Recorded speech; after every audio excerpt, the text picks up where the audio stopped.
Hello friends, welcome back. And जैसा कि हम इस चैनल पे करते आ रहे हैं हर बार के जो भी अच्छी अच्छी साइट्स हैं, जैसे टेक्स्ट बुक का live mock test solution, Oliveboard का लाइव मॉक टेस्ट सॉल्यूशन।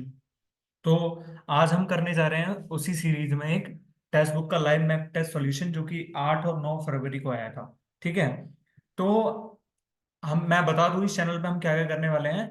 हम इसमें ये तो देखेंगे ही कि हमें क्वेश्चन को कैसे सॉल्व करना है, और इसमें वीडियो में हम क्या देखेंगे कि हम देखेंगे the concept behind all the questions. ये नहीं कि सीधा सीधा ट्रिक बता दिया कि भाई ये एडवांस तरीका बता दिया कि भाई मैं तो ऐसे करूंगा इसको। तो इसका कोई मतलब नहीं रहेगा, क्योंकि जो फ्रेशर्स रहेंगे तो फ्रेशर्स को क्या चाहिए, हमेशा उनको तो बेसिक भी आना चाहिए, एडवांस तरीका भी आना चाहिए। तो हम इस चीज को यहाँ इस वीडियो में लेके जा रहे हैं, है ना। तो इस वीडियो में हम कवर क्या क्या करेंगे, कवर करेंगे हम इसमें कॉन्सेप्ट देखेंगे एक तो, ठीक है। एक बेसिक तरीका भी देखेंगे और एडवांस तरीका भी देखेंगे इस चीज को। ठीक है।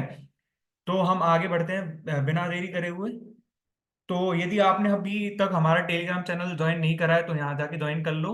इस टेलीग्राम चैनल पे आपको मिलेगी यहाँ पे प्रैक्टिस शीट्स, प्रैक्टिस क्वेश्चंस, जो कि मॉक्स से रिलेटेड रहते हैं। और जो जैसे कि बच्चे हैं जो कि सीजीएल या फिर एसएससी की किसी एग्जाम्स की तैयारी कर रहे हैं, तो उनके लिए मैथ्स के क्वेश्चंस डाले जाते हैं, जो कि एसएससी की दृष्टि से बहुत ही रिलीवेंट क्वेश्चंस हैं। और साथ ही साथ आपको ये जो हम सॉल्यूशन करा रहे हैं तो उसके लिए भी आपको पीडीएफ यहीं पे मिल जाएगी।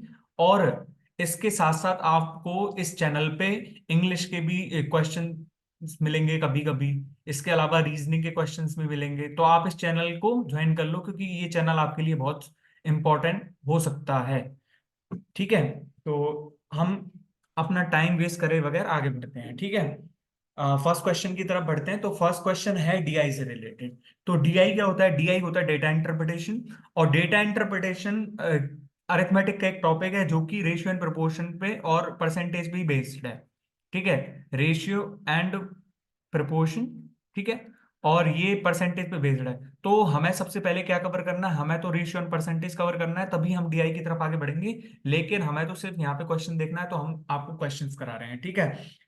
The line chart given below shows the cost price and selling price of the four articles. ठीक है। आर्टिकल्स यहाँ पे दिए हुए हैं, और हमें कॉस्ट प्राइस और सेलिंग प्राइस भी दिए हुए हैं। ये वाली जो ऊपर अबोव वाली लाइन है, जो तो कॉस्ट प्राइस को शो कर रही है, और ये वाला डैश डैश डैश किसको शो कर रहा है? सेलिंग प्राइस को। तो what is the ratio of average selling price of M and to the average cost price of P and Q. So अब फर्स्ट ऑफ ऑल हमें क्या देखना है कि एवरेज एवरेज यदि निकालना है तो एवरेज क्या होता है कि एवरेज तो मैंने आपको लास्ट दो वीडियोस में ही बता रखा है कि सम अपॉन टोटल।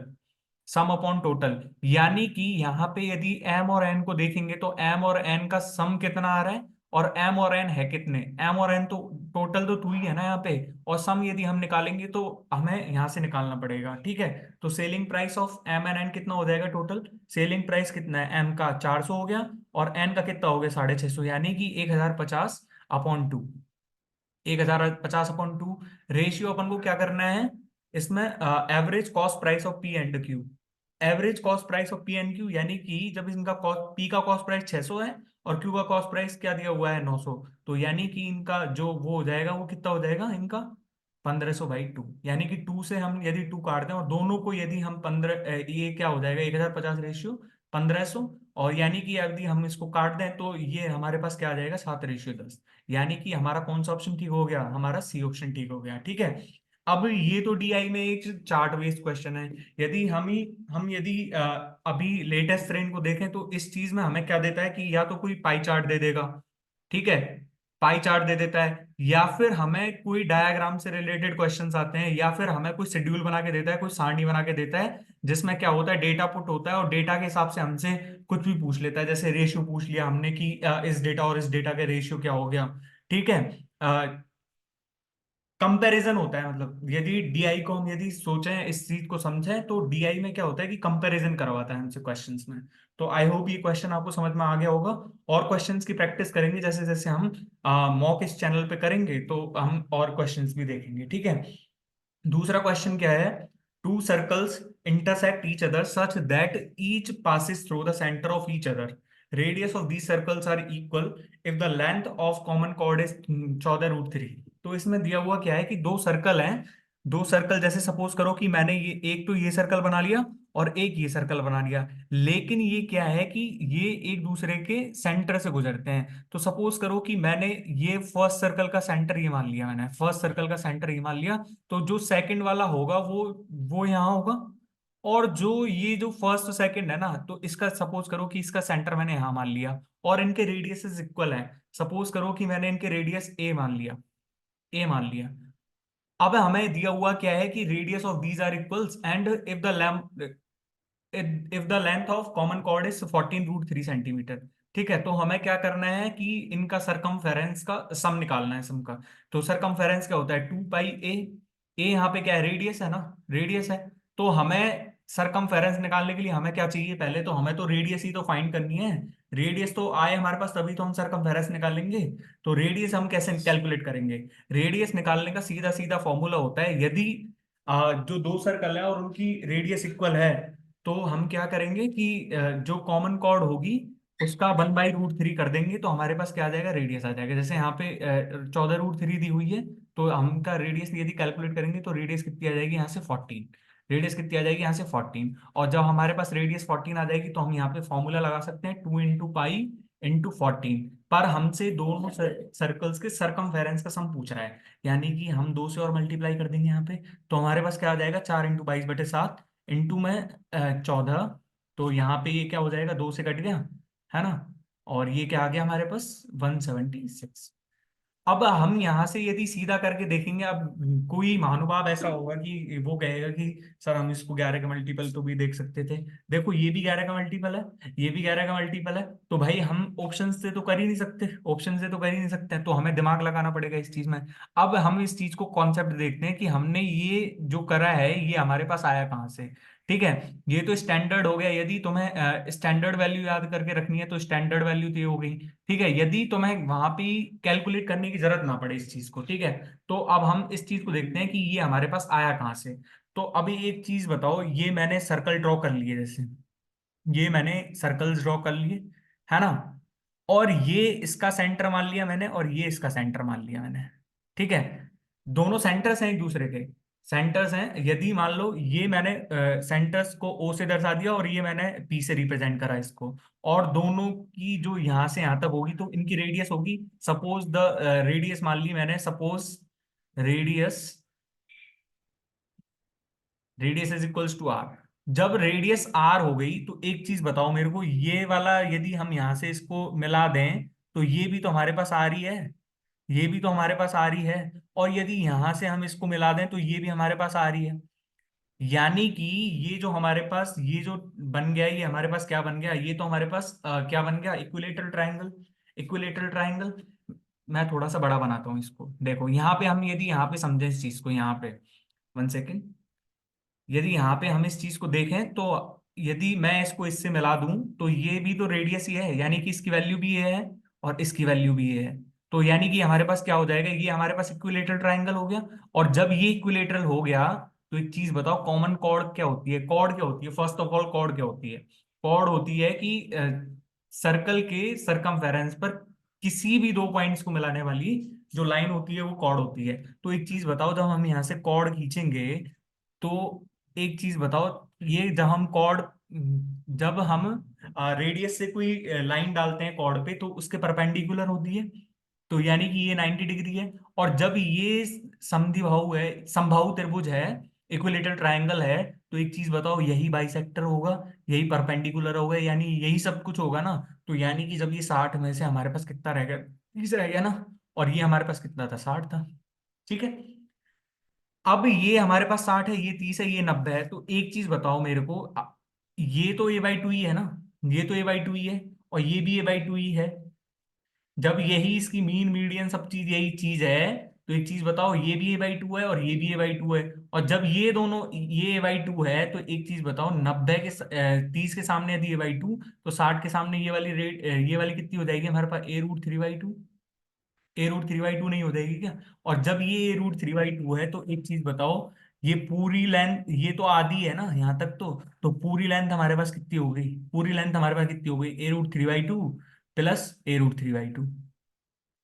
यानी कि हमारे पास आया कितना, कि हमारे पास तो कॉमन टेंजेंट की जो वैल्यू आई, कॉमन जो कॉर्ड की वैल्यू आई वो कितनी आई हमारे पास, a√3। तो हमें या तो डायरेक्ट रिजल्ट याद कर लेना है, या फिर जो यहां से देख लो तो मैं कॉन्सेप्ट समझा दिया पूरा कि कहाँ से ये वैल्यूज आती हैं।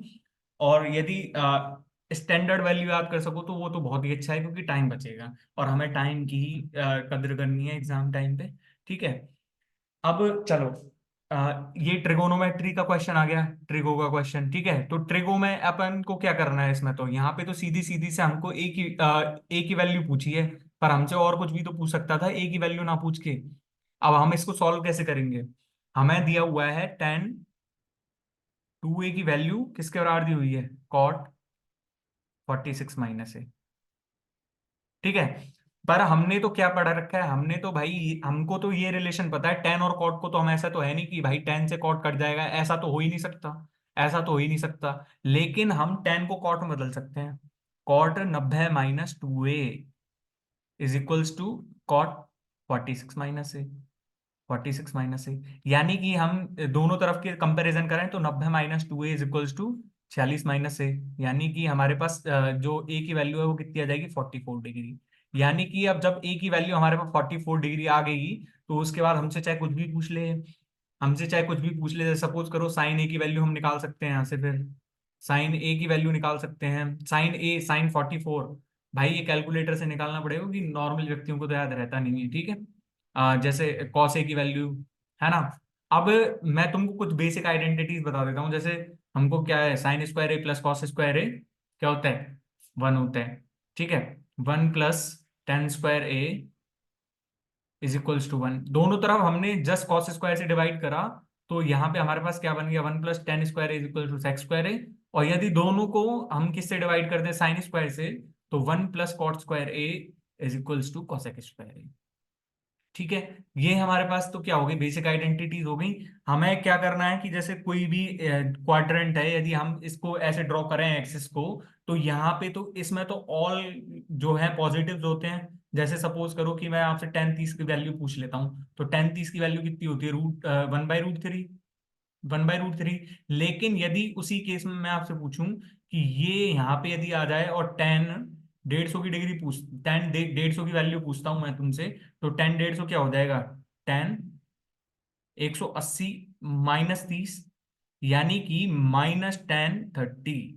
-10 30 की वैल्यू कितनी होगी, -1/√3, -1/√3। यानी कि हम क्या देख पा रहे हैं कि इसमें, इस वाले क्वाड्रेंट में तो ऑल पॉजिटिव्स हैं, इस वाले क्वाड्रेंट में केवल साइन पॉजिटिव रहेगा, इस वाले में टेन पॉजिटिव रहेगा, और इस वाले में क्या पॉजिटिव रहेगा, कॉस पॉजिटिव रहेगा। ठीक है, हम यहाँ से क्या क्या वैल्यूज होती हैं, एक मैं एक चीज और बता देता हूँ, sine theta is equals to cos 90 - theta. ठीक है, sec theta is equal to cosec 90 - theta, और tan theta is equals to cot 90 - theta. ठीक है, तो हमने कौन सी आइडेंटिटी काम में ली, हमने तो यही वाली तो आइडेंटिटी काम में ली, इस वाले क्वेश्चन में तो हमने यही वाली आइडेंटिटी लगाई, देख लो। जब हम टेन को कॉट 90 - थीटा लिख रहे हैं, तो हमने यही तो करा दिया, देखो टेन को जस्ट कॉट में ही तो बदला है, 10 को जस्ट कॉट में ही तो बदला है। तो ये तो सारी बेसिक आइडेंटिटीज हैं जो मस्ट रिमेंबर। ठीक है, दीज आइडेंटिटीज, तो ये तो बहुत इंपॉर्टेंट आइडेंटिटीज हैं किसी भी जो ट्रिगो के क्वेश्चन को सॉल्व करने के लिए। लेकिन कई बार क्या होता है कि ट्रिगो में भी बहुत कॉम्प्लिकेटेड क्वेश्चन बना के दे देता है, कॉम्प्लिकेटेड वैल्यूज पूछता है, तो हम थीटा की कोई वैल्यू पुट करके, थीटा की वैल्यू कोई भी पुट करके हम उसकी वैल्यू को फाइंड कर सकते हैं। ठीक है, अब आगे क्वेश्चन की तरफ बढ़ते हैं। आगे क्वेश्चन क्या कह रहे हैं कि ₹6000 is lent at rate of 20% per annum on compound interest compounded half yearly, what will be the compound interest of 18 months. यानी कि हमसे क्या कह रहा है कि ₹6000 को 20% पर एनम की दर से कंपाउंड इंटरेस्ट पर उधार दिया हुआ है उसने। ठीक है, what will be the compound interest of 18 months. यानी कि वो पूछ रहा है कि 18 मंथ का चक्रवृद्धि ब्याज क्या होगा। तो अब जब भी हम जैसे सीआई की बात करते हैं, तो सीआई में कौन सा फॉर्मूला लगता है, सक्सेसिव परसेंट, सक्सेसिव का फॉर्मूला होता है। जैसे सीआई में सपोज करो कि ये हमारे पास प्रिंसिपल है, ये हमारे पास प्रिंसिपल है, और इस प्रिंसिपल पर हम जैसे कोई भी, जैसे सपोज करो कि मैंने प्रिंसिपल 100 मान लिया और इस पे 10% का हम वो लगा रहे हैं, 10% की क्या लगा रहे हैं हम, इंटरेस्ट लगा रहे हैं। तो इस पे जो सिंपल इंटरेस्ट और कंपाउंड इंटरेस्ट क्या होगा, 1.0। लेकिन अब यदि हम इस पर भी कंपाउंड इंटरेस्ट काम करेंगे तो कंपाउंड इंटरेस्ट जो दूसरी साल का, जो पहली साल का जो अमाउंट होगा ना, first year amount, first year amount, तो वो क्या होगा, वो प्रिंसिपल होगा second year principal, second year principal. तो यानी कि जो ये अब जो ब्याज लगेगा ना वो 100 पे ना लग के 110 पे लगेगा। तो यानी कि 110 का 10% जब हम करेंगे तो ये 130 अमाउंट हो जाएगा। अब ये जो दो सेकेंड ईयर का अमाउंट है, ये तो सेकेंड ईयर्स अमाउंट है ये तो जब सेकेंड ईयर्स का अमाउंट हो गया तो हमारे पास, तो हमको क्या निकालना है, अब ये तो क्या हो गया, थर्ड ईयर के लिए प्रिंसिपल हो गया। तो थर्ड ईयर के लिए जब ये प्रिंसिपल हो गया, इस पे 10% लगाएंगे तो हमारे पास क्या हो जाएगा, 133.1। यानी कि हम क्या देख रहे हैं कि जब हमने चक्रवृद्धि ब्याज से ये इसको करा, हमने रेट ऑफ इंटरेस्ट लगाया, तो ये 100 कितने बन गए हमारे पास, 133.1। लेकिन वहीं मैं यदि सिंपल इंटरेस्ट की बात करूं तो 10% का कितना बनता है, ये 110। और अब प्रिंसिपल चेंज नहीं हुआ, सिंपल इंटरेस्ट में तो प्रिंसिपल हमेशा जो 100 है तो 100 ही रहेगा। तो यानी कि अगले वर्ष जब हम देखेंगे तो ये 120 हो जाएंगे। यानी कि जब हम सिंपल इंटरेस्ट की बात करते हैं तो उसमें सिंपली क्या लगता है, परसेंटेज का कॉन्सेप्ट लगता है। लेकिन यदि हम जब उसकी बात करते हैं, किसकी, सीआई की, तो हम उसमें क्या देखते हैं, सक्सेसिव परसेंटेज वाला। सक्सेसिव परसेंटेज वाला कैसे लगता है, जैसे सपोज करो इसमें क्या कह रहा है कि 6,000 is lent eight 20% per annum on compound interest. अब एक चीज बताओ, जब ये कंपाउंडेड हाफ ईयरली करेगा, तो एक चीज बताओ मेरे को, 6,000 है इसके पास, 6,000, और 6,000 पे ये कितना लगा रहा है, पहले तो हाफ ईयरली से करेगा 6 मंथ्स के लिए तो 10% ही है ना, 10% ही है ना। अब ये 6 मंथ के बाद जो भी रहेगा उस पे लगेगा 10% का अमाउंट, उस पे लगेगा 10% का अमाउंट। तो यानी कि ये कितने मंथ के लिए, 6 मंथ के लिए, और हमें कितने मंथ का निकालना है, 18 मंथ का। यानी कि उसने 3 बार कंपाउंड करा होगा, 3 बार कंपाउंड करा होगा उसने। यानी कि जब हम देखें हैं इस चीज को, तो उसने 3 बार का अमाउंट करके यहाँ पे जो भी अमाउंट आया होगा उसमें से प्रिंसिपल को माइनस करके हम क्या निकाल सकते हैं, हम क्या निकाल सकते हैं, इंटरेस्ट निकाल लेंगे। तो हमें अब इंटरेस्ट की जो है ये स्टैंडर्ड वैल्यूज याद करनी होती हैं, कुछ स्टैंडर्ड वैल्यूज होती हैं। जैसे कि जो 10 का है वो कितना होगा, 10 का यदि एसआई में देखें तो हम 20% होता है, यानी पर जो कंपाउंड इंटरेस्ट में होगा वो 21% हो जाएगा, है ना। वो 30% होता है जैसे एसआई में, तो कंपाउंड इंटरेस्ट में क्या हो जाएगा, 33.1%। तो यानी कि ये हमसे कहना क्या चाह रहा है कि 10% को जब 3 बार कंपाउंड करा इसने, तो हमको इंटरेस्ट कितना मिल रहा है, 6,000 का 33.1%। 33.1% कितना हो जाएगा इसका, 331 इंटू में 6।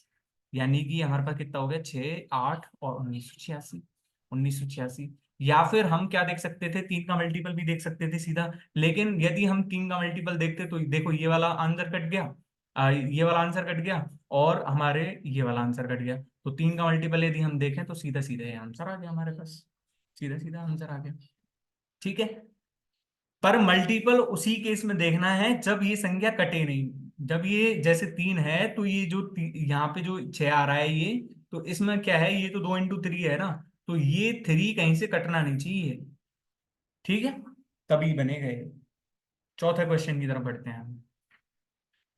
तो इसमें क्या लिख रहा है, the ratio of speed of boat in still water to the speed of the stream is 8:3। पहले तो मैं आपको ये बता देता हूँ कि भाई, जैसे सपोज करो कि हमारे पास कोई रिवर है, कोई रिवर है हमारे पास, मैंने पिछली वीडियो में भी समझा दिया है एक बार तो।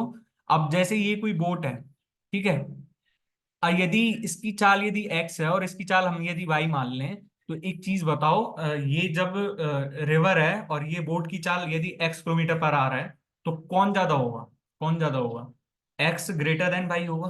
क्यों एक्स ग्रेटर देन बाई ही क्यों होगा, क्योंकि यदि बाई ज्यादा हो गया एक्स से, तो एक चीज बताओ, ये नदी की चाल जब ज्यादा हो जाएगी तो बोट तो बह के चली जाएगी इसमें, बोट तो बह के चली जाएगी। यहाँ पे भी देख लो, इस स्पीड ऑफ बोट ज्यादा है, स्पीड ऑफ बोट ज्यादा है और स्पीड ऑफ जो है स्ट्रीम कम है।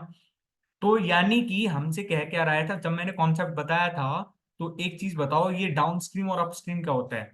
यदि डाउन स्ट्रीम जा रहा है, यानी कि डाउन स्ट्रीम मतलब क्या हो गया, सपोज जैसे मैं बता देता हूँ, downstream is equals to opposite of stream, opposite of stream, ठीक है। और अपोजिट ऑफ स्ट्रीम जाएगा तो उसकी चाल कितनी हो जाएगी, x plus y kilometre per hour, x plus y kilometre per hour. और यदि अपस्ट्रीम जाएगा, अपस्ट्रीम जाएगा तो उसका मतलब क्या है कि in the direction of, in the direction of stream, ठीक है। और इसकी जो हम यदि उसकी रिलेटिव स्पीड से फॉर्मूला क्या हो जाएगा, x minus y kilometre per hour. जब ये एक्स प्लस वाई और एक्स माइनस वाई है तो हमसे कह क्या रहा है, हमसे तो सिर्फ यहाँ पे तो रेशियो दिया हुआ है हमको, रेशियो। और the boat can travel 22 kilometre downstream in 24 minutes, then how much time will it take to cover 50 kilometre upstream. यानी कि हमको दिया हुआ क्या है, हमको दिया है कि उसने यदि 22 किलोमीटर चल रहा है ना वो डाउन स्ट्रीम, तो 22 किलोमीटर, जैसे सपोज करो कि हम इसको एक्स वैक्स नहीं मान के करना है, पर फिर भी यदि एक्स मानना चाहो, कोई फ्रेशर है जैसे कोई शुरुआत कर रहा है, तो एक चीज जैसे 8x मान लिया और 3x मान लिया, तो यहाँ पे हमको क्या करना पड़ेगा, 8x + 3x, ठीक है, इज इक्वल्स टू हमारे पास कितना आ जाएगा, 24 मिनट्स, 24 मिनट्स, ठीक है। अब 24 मिनट्स को यदि हम उसमें बदलेंगे किसमें, सेकंड्स में, तो सेकंड में बदलने के लिए हमें क्या करना पड़ेगा, सेक आवर में बदल लो, आवर में बदल लो, ठीक है। तो 22/11x is equals to 24/60, 60 our, यानी कि 2/5 आवर, 2/5 आवर। और एक चीज बताओ, यहाँ पे ये हमारे पास 2/x इज इक्वल टू 2/5 आ गया, तो हमारे पास x की वैल्यू कितनी आ गई, 5 kilometre per our, kilometre per our, ठीक है। जब x की वैल्यू हमारे पास 5 किलोमीटर पर आवर आ गई, तो हमारे पास स्पीड ऑफ द बोट कितनी आ गई, स्पीड ऑफ द बोट कितनी आ गई फिर हमारे पास, सपोज करो ये मैंने p मान लिया, है ना, कंफ्यूजन हो गई ना यहाँ पे, 1 सेकेंड, ठीक है, ये p मान लिया मैंने। और जब p मान लिया, तो एक चीज बताओ, यहाँ से x की वैल्यू कितनी आ गई हमारे पास, 40 किलोमीटर पर आवर, ठीक है। और y की वैल्यू हमारे पास कितनी आ गई यहाँ से, 15 किलोमीटर पर आवर। तो यानी कि हमको जब उसका टाइम निकालना है, तो टाइम क्या होता है, speed, distance upon speed, speed कितनी हो जाएगी, x-y, x-y is equal to 25। तो यानी कि टाइम कितना लेगा वो, 50/25 इज इक्वल टू। भाई इतना टाइम कहीं नहीं लगता है, लेकिन जो भी फ्रेशर्स है तो उनको समझाने के लिए थोड़ा टाइम चाहिए, इस वजह से थोड़ा टाइम ले रहा हूँ, वरना ये क्वेश्चन मैक्स टू मैक्स 6 से 7 सेकेंड, 6 से 7 सेकेंड मैक्स टू मैक्स, ठीक है।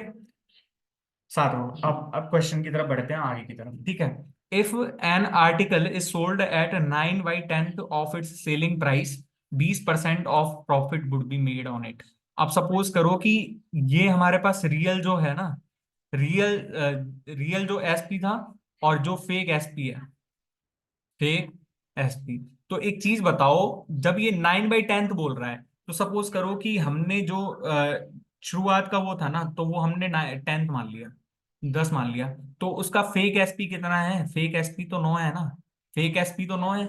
अब 9 में भी वो 20% का फायदा कर रहा है, 9 में भी 20%, यानी कि 9 का 20% क्या होता है, 1/5, यानी कि 5 की चीज को वो 6 में दे रहा है, 5 की चीज को वो 6 में दे रहा है। और इसी 6 की वैल्यू हमारे पास दी हुई कितनी है, दी हुई कितनी है हमारे पास, इसी 6 की वैल्यू, इसी 6 की वैल्यू हमको कितनी दी हुई है, 9 दी हुई है, यानी कि 1.5 टाइम्स, 1.5 टाइम्स।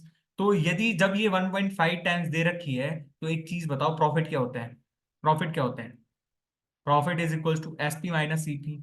जब हमारे पास प्रॉफिट 1 का हो रहा है, यानी कि 20% का हो रहा है, 5 से यदि 6 में जा रही है कोई चीज, तो एक चीज बताओ, इसका सीपी तो 5 ही है ना, सीपी तो 5 ही है, सीपी 5 ही है। और जब सीपी 5 है और 6 की वैल्यू यदि 9 है, तो 1.5 टाइम्स, तो 5 की वैल्यू हमारे पास कितनी आ जाएगी, 5 की वैल्यू हमारे पास 7.5 आ जाएगी, 5 की वैल्यू हमारे पास 7.5 आ जाएगी।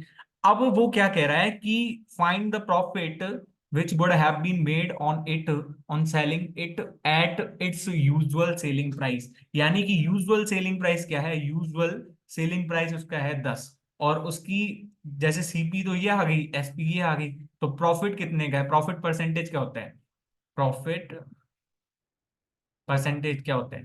प्रॉफिट परसेंटेज होता है profit upon cost price into 100।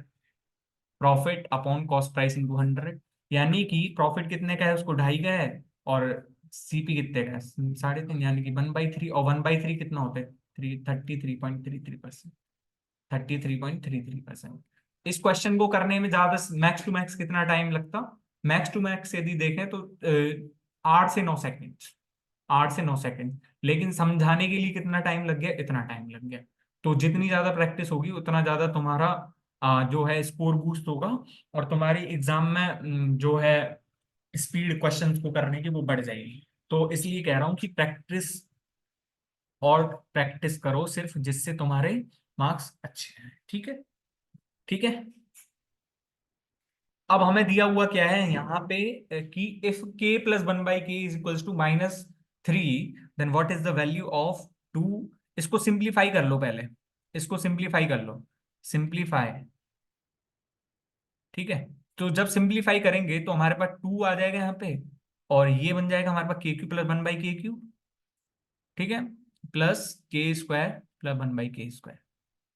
ठीक है, तो एक चीज बताओ हमको, जब k + 1/k दिया हुआ है, k + 1/k, ठीक है, -3 दिया हुआ है, तो k² + 1/k² कितना होता है, k² + 1/k² कितना हो जाएगा, 9 - 2। 9 - 2 यानी कि 7 हो गया, k² + 1/k²। और यदि हमको k³ + 1/k³ निकालना पड़ जाए, तो k³ + 1/k³ कितना होता है, k + 1/k, k² + 1/k² -1। ठीक है, -1। 1 सेकेंड। हाँ, -1। ठीक है, तो अब हमारे पास k + 1/k भी है, हमारे पास k² + 1/k² भी है, और हमारे पास ये भी सब चीज दी हुई है। तो k + 1/k कितना है, -3, और ये कितना हो जाएगा हमारे पास, 6। तो यानी कि हमारे पास कितना हो गया पूरा, टोटली -18। और इसकी वैल्यू यदि हम फाइंड करेंगे तो देखो कैसे निकलेगी, 2 × -18 प्लस k² + 1/k² कितना है, 36। तो ये -36 + 7, यानी कि -29 हमारा क्या हो गया, फाइनल आंसर हो गया, -29। ठीक है, अब ये तो अलजेब्रा का नॉर्मल सा क्वेश्चन था, नॉर्मल क्वेश्चन था ये तो। ठीक है, कई बार क्या होता है कि बहुत अच्छा क्वेश्चन भी आ जाता है कई कई बार, और या फिर ज्यादातर तो अलजेब्रा में क्वेश्चंस आते हैं रिलेटेड टू, जैसे a² + b² + c²। इस वाले फॉर्मूले से ज्यादा आते हैं, a³ + b³ + c³ -3abc। ये वाला फॉर्मूला तो अच्छे से याद होना चाहिए। इसके फॉर्मूले दो होते हैं। फर्स्ट फॉर्मूला होता है a + b + c × a² + b² + c² -ab - bc - ac। और सेकंड फॉर्मूला होगा 1/2 a + b + c a + b का होल स्क्वायर, a - b का whole square plus b - c का whole square plus c - a का whole square. ठीक है, आगे की तरफ बढ़ते हैं। The LCM of two numbers is 96. They are in the ratio 3:4. What is the difference between the numbers?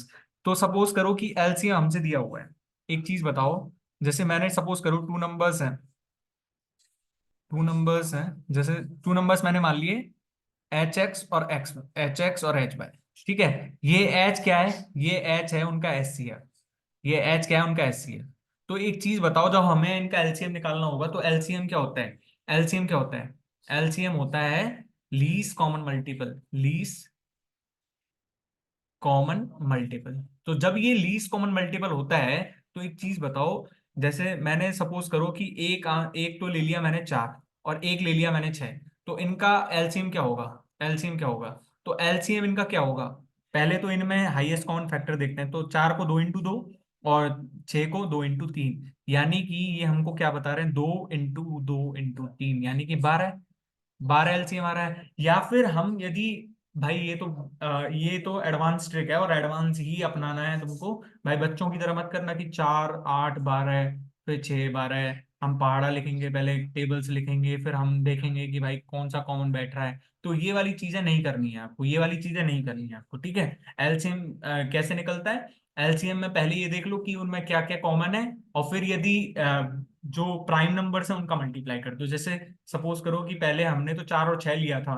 अब 4 और 6 जब लिया था तो इनमें तो एचसीएफ कितना आ गया, 2 आ गया अपने पास। लेकिन बाकी के जो 2 और 3 हैं, तो वो तो प्राइम नंबर ही है ना, वो तो प्राइम नंबर ही है ना। तो हम क्या कह सकते हैं कि LCM of two two prime numbers is equals to multiplication of the multiply both the numbers, both. ठीक है। जब हम मल्टीप्लाई करेंगे दोनों का तो हमारे पास एलसीएम आ जाएगा।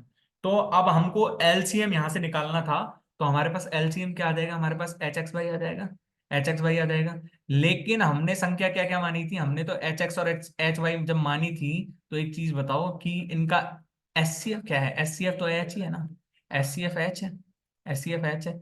और एक चीज बताओ मेरे को, जब इनका दोनों संख्याओं का मल्टीप्लाई करेंगे H square x y is equals to LCM into HCF, LCM into HCF. पूरा जो एलसीएम और एचसीएफ वाला टॉपिक है वो इन्हीं कॉन्सेप्ट पे बेस्ड है, इन्हीं कॉन्सेप्ट पे बेस्ड है। यदि मैं आपसे पूछ लूं कि एच एक्स वाई माइनस में 1 ये कितना होगा, ये हमें फाइंड करना है, और एच एक्स वाई प्लस 1 यानी कि दोनों का एलसीएम, एलसीएम माइनस एचसीएफ और एलसीएम प्लस में एचसीएफ। ठीक है। कई बार हमें ये भी यूज करना पड़ जाता है पेपर्स में, कई बार ये भी यूज करना पड़ जाता है, लेकिन जो पूरा कॉन्सेप्ट है वो इन्हीं पे बेस्ड है, एलसीएम और एचसीएफ का। हम एलसीएम और एचसीएफ एक बार अच्छे से करेंगे। एचसीएफ में एक मेथड है, डिवाइड डिवाइड मेथड है कुछ, तो उसको भी हम डिटेल में देखेंगे, क्योंकि एक आध क्वेश्चन कभी कभी कोई पेपर में पूछ लेता है। ठीक है। अब हमें दिया हुआ क्या है कि LCM of two numbers is 96। जैसे सपोज करो कि मैंने एच एक्स वाई मान लिया, और एच एक्स वाई की वैल्यू 96 है, लेकिन उन they are in the ratio 3:4। जब वो 3:4 के रेशियो में, सपोज करो कि मैंने 3x और 4x मान लिया उन चीज को, तो एक चीज बताओ मेरे को कि 3 और 4 क्या है, प्राइम नंबर्स हैं। यानी कि जो उनका एच एक्स बाय, यानी कि हम एक्स की वैल्यू को यदि हम 3 मान लें और वाई की वैल्यू को हम 4 मान लें, तो कोई बुराई है क्या इसमें, कोई गलत काम कर दिया क्या हमने, कोई गलत काम नहीं करा हमने, क्योंकि ये दोनों तो प्राइम नंबर्स, को प्राइम है, को प्राइम आपस में। को प्राइम नंबर्स मैंने आपको पहले बताया था, को प्राइम नंबर्स क्या होते हैं, जो एक दूसरे से नहीं कटते। जैसे 3 और 4 में कोई कॉमन मल्टीपल है क्या, 3 और 4 में कोई ऐसा एचसीएफ है क्या इनका, 3 और 4 का कोई एचसीएफ निकल सकता है दोनों का, दोनों का एचसीएफ तो एक ही होगा ना, दोनों का एचसीएफ तो एक ही होगा ना। तो यानी कि ये जब को प्राइम नंबर्स हैं, तो एक चीज बताओ, यहां से एच की वैल्यू तो सीधा 8 आ गई ना, एच की वैल्यू तो हमारे पास सीधा 8 आ गई ना। जब हमारे पास एच की वैल्यू ही 8 आ गई है, तो एक चीज बताओ, ये हमारे पास संख्याएं क्या क्या होंगी, ये हमारे पास संख्याएं 24 और 32 नहीं होंगी, 24 और 32 देख लो, 24 और 32 का ही एलसीएम 96 होता है, 24 और 32 का ही एलसीएम 96 होता है। जब ये 24 और 32 का एलसीएम ही 96 होता है, तो हमारे पास एलसीएम की ये हमारे पास सीधा सीधा आ गया, डिफरेंस बिटवीन द नंबर्स 8 है, 8 होगा। ठीक है। आगे बढ़े। आगे क्वेश्चन में क्या कह रहा है, the ratio of monthly saving of Rishi and Rohan. हमारे पास सेविंग्स का रेशियो दिया हुआ है, ऋषि है ये और ये रोहन है। ठीक है। पहले हम इसका बेसिक देखेंगे, फिर इसका मतलब आपको एक कॉन्सेप्ट बताऊंगा इस चीज में। ठीक है, जो हमने पहले भी पढ़ा हुआ है। ठीक है। तो यदि हमारे पास उनका रेशियो, हमारे पास क्या दिया हुआ है, 23:27 दिया हुआ है। ठीक है। और their savings also due to monthly increase, जैसे ये तो हमारे पास इनिशियल है, इनिशियल ये है, और फाइनल हमारे पास क्या है, फाइनल हमारे पास ये रहा है, आ, हमारे पास फाइनल रेशियो क्या आ गया, हमारे पास 22:23 आ गया। लेकिन हमसे क्या कह रहा है कि सेविंग भी इंक्रीज कितने से हुई है, +2100 से हुई है यहाँ पे तो, और यहाँ पे 1900 से हुई है। ठीक है। अब हम चीज इसको बेसिक कॉन्सेप्ट से देखें, इसको बेसिक कॉन्सेप्ट से तुम सब चीजें भूल जाओ। एक चीज बताओ, the ratio of monthly savings of Rishi and Rohan इस 23 और 27 है, 23 और 27 है। जब 23 और 27 है, तो सपोज करो कि इसको मैंने मान लिया, चलो बहुत से लोग सोचते होंगे एक्स ही मानते हैं, तो पी मान लेते हैं, जैसे 23 P और 27 P। ठीक है। ये हमने माना, तो एक चीज बताओ, अब हम ऋषि की सैलरी, ऋषि की जो सेविंग है उसमें कितना बढ़ोतरी कर रहे हैं, हम 2100 बढ़ोतरी कर रहे हैं। और जो रोहन की सेविंग है उसमें हम कितने का बढ़ोतरी कर रहे हैं, हम उसमें 1900 की बढ़ोतरी कर रहे हैं। तो इनका फाइनल रेशियो कितना बन रहा है हमारे पास? 22:23 बन रहा है। फाइनल रेशियो हमारे पास 22:23 बन रहा है, यानी कि 27p+1900 इज इक्वल्स टू हमारे पास कितना बन रहा है? 22:23, 22:23। तो यानी कि यहां से मल्टीप्लाई कर लोगे, मल्टीप्लाई कर लोगे, 23 का स्क्वायर कितना होता है? 529p+23 इंटू 21 करेंगे तो 23 इंटू 21, 21×3 = 63 और 48×300 बराबर 27 इंटू 22 करो, 22 दूनी 22×7=154, 15, और ये आ जाएगा हमारे पास 59, 594p +19 इंटू 22 करो, 22×9 = 198 और 418 0 0, ठीक है। तो यानी कि हमारे पास ये कितना आ जाएगा बताओ? 594 को इधर लेके जाएंगे तो हमारे पास कितना हो जाएगा? ये तो 65p इज इक्वल्स टू 41,800 में 41, जो 48,300 में से हम 41,800 घटाएंगे तो कितना बचेगा? कितना बचेगा हमारे पास? 6,500 ही तो आएगा। यानी कि पी की वैल्यू हमारे पास कितनी आ रही है?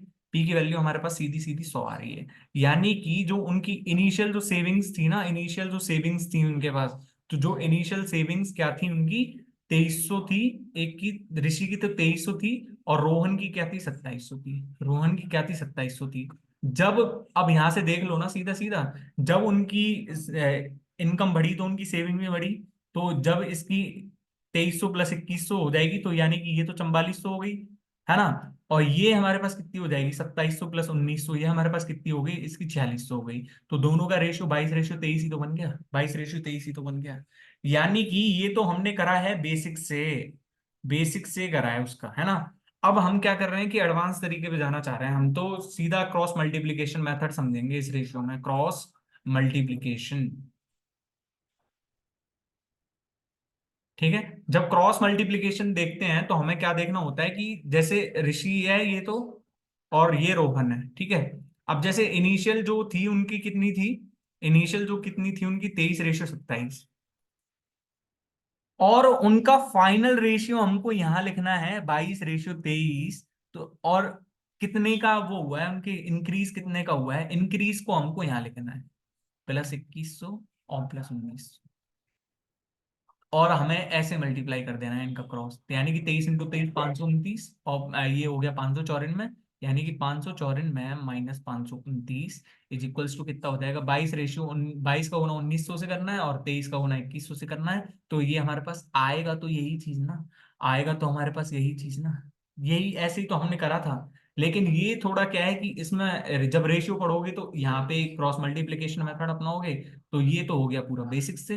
पर बेसिक भी क्यों याद रखना जरूरी है? क्योंकि यदि कहीं क्वेश्चंस पे अटक गए तो हमें यही नहीं सोचना कि हमें ये मेथड नहीं आता तो हम ये क्वेश्चन छोड़ देंगे, हम ये स्किप कर देंगे।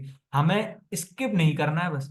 यदि ये नहीं आता है तो बेसिक से करने का ट्राई करो, और यदि बेसिक भी आता है और ये भी आता है तो ऑब्वियसली ये वाला तरीका अपनाओ, क्योंकि इसमें क्या बचेगा? टाइम बचेगा हमारा, टाइम बचेगा थोड़ा सा हमारा, ठीक है। अब हम आगे की तरफ बढ़ते हैं। हमारा अगला क्वेश्चन क्या है? If an article of marked price 1200 is sold after two discounts 30% and 40%, तो 30% और 40% का सक्सेसिव डिस्काउंट कितना हो जाएगा? सक्सेसिव डिस्काउंट इनका कितना हो जाएगा? तो इनका डिस्काउंट हो जाएगा 30 + 40 -12 इज इक्वल्स टू 58%। और 58% में हमको पता है कि 58% में 29 छिपा हुआ है, मल्टीपल ऑफ 29, मल्टीपल ऑफ 29। तो मल्टीपल ऑफ 29 कोई भी देख लो इसमें, या फिर मल्टीपल ऑफ 29 देख लो, या फिर सीधा सीधा सा मल्टीप्लाई करके रख दो। ये 58 इंटू 12 यानी कि 6, और 1 सेकेंड प्लीज।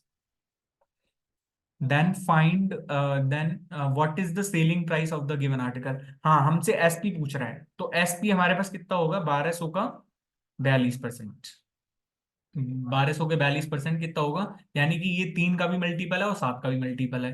तो 3 और 7 का मल्टीपल कौन कौन सा है देख लो। ये तो सारे 3 के मल्टीपल है, ये नहीं है ये ऑप्शन, तो ये ऑप्शन ये ऐसे कट जाएगा।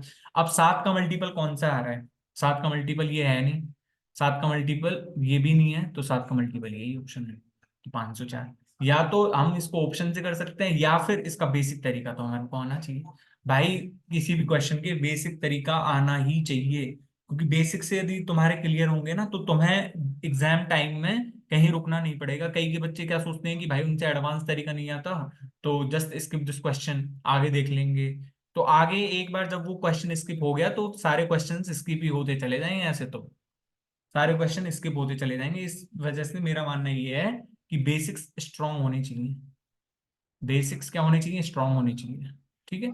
जब यदि बेसिक स्ट्रांग है तो फिर आप एडवांस तरीके पे जा सकते हो, और एडवांस तरीके पे जब चले जाओगे तो आपको भी अच्छा लगेगा। ठीक है। अब हमें क्या देखना है कि if an article is market price, हमने ये तो वाला कॉन्सेप्ट देख लिया। लेकिन ये कॉस्ट प्राइस, सेलिंग प्राइस और मार्केट प्राइस का हमें वो देखना है। जैसे सपोज करो कि मैं कोई शर्ट खरीदा, मैंने कोई शर्ट खरीदा, जैसे कॉस्ट प्राइस क्या होगी? कॉस्ट प्राइस क्या होता है? क्रय मूल्य। क्रय मूल्य। ठीक है। और एसपी क्या होता है? विक्रय मूल्य। और एमपी क्या होता है? उसका मार्केट प्राइस। मार्केट प्राइस, जैसे सपोज करो कि मैं कोई शॉपकीपर हूँ। मैं कोई शॉपकीपर हूँ, तो एक चीज बताओ मेरे को। मैंने कोई शॉपकीपर हूँ, शर्ट शॉपकीपर, और मैंने किसी से होलसेलर से खरीदी है। होलसेलर से। ठीक है। होलसेलर से मैंने खरीदी है, जैसे सपोज करो कि मैंने 500 की खरीदी है। तो मैं, ऐसा तो है नहीं कि कॉस्ट प्राइस पे यदि ऐसे ही 500 की 500 लटका दूंगा। यदि 500 की 500 लटका दूंगा तो कस्टमर तो फिर भी आके यही कहेगा कि सर थोड़ा कम कर दो, थोड़ा कम कर दो। तो इस वजह से सपोज करो कि मैंने इसी को मार्केट प्राइस कितना कर दिया, इसको 1200 पे मार्केट प्राइस करा। 1200 का मार्क करके और इसको लटका दिया मैंने। तो ये जो डिस्काउंट मिलेगा कस्टमर को, ये जो डिस्काउंट मिलेगा कस्टमर को, तो वो तो हमेशा मार्केट प्राइस पे मिलेगा ना। मार्केट प्राइस पे ही मिलेगा ना डिस्काउंट तो। डिस्काउंट तो मार्केट प्राइस पे ही मिलेगा ना उसको। तो यानी कि जो डिस्काउंट मिलता है वो हमेशा मार्केट प्राइस पे मिलता है, और मार्केट प्राइस के डिस्काउंट के बाद जो चीजें होती हैं वो हमारी क्या होती है? सेलिंग प्राइस होती है। ठीक है। अब हम आगे बढ़ते हैं और क्वेश्चन को देखते हैं। ठीक है। Simple interest on a sum of 50,200 for 3 months is ₹1380.5। एक चीज बताओ, एस आई फॉर 3 मंथ्स दे रखा है, एस आई फॉर 3 मंथ्स दे रखा है हमको। तो हम रेट ऑफ इंटरेस्ट निकालेंगे, तो रेट ऑफ इंटरेस्ट निकालने के लिए कम से कम हमारे पास 1 साल का ब्याज तो हो। 1 साल का ब्याज तो हो, तो 1 साल का ब्याज कितना हो जाएगा? 1 साल का ब्याज, भाई यदि सिंपल इंटरेस्ट है तो कोई वैसा तो खेल है नहीं कि भाई जो 3 इयर्स के बाद का जो अमाउंट होगा वो अगले 3 इयर्स के लिए प्रिंसिपल होगा, या फिर ऐसा तो कुछ है नहीं। तो यानी कि सिंपल इंटरेस्ट जब 3 महीने के लिए 1380.5 है, तो अगले 6 मंथ के लिए क्या हो जाएगा? 2 × 1380.5। यानी कि अगले 12 मंथ के लिए क्या हो जाएगा? अगले 12 मंथ के लिए क्या हो जाएगा? यानी कि 2 × 2 × 1380.5। तो यानी कि हम इसका मल्टीप्लाई करेंगे तो हमारे पास कितना उत्तर आ जाएगा इसका? 4 × 1380.5। यानी कि 13 × 4 = 52। 5200 और 320 कितना होता है? 5520। और ये हमारे पास आ गया कितना? 5522।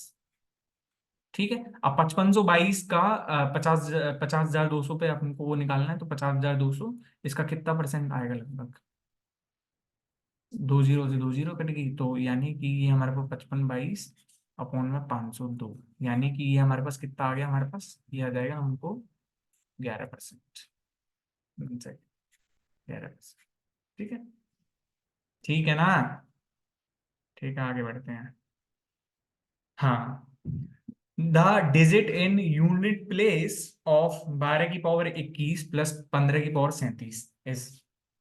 तो हम यूनिट डिजिट निकालना है, तो यूनिट डिजिट निकालने के लिए हमें क्या करना पड़ेगा? यूनिट डिजिट निकालने के लिए आप ये चीज तो बता दोगे कि 15 है यहाँ पे।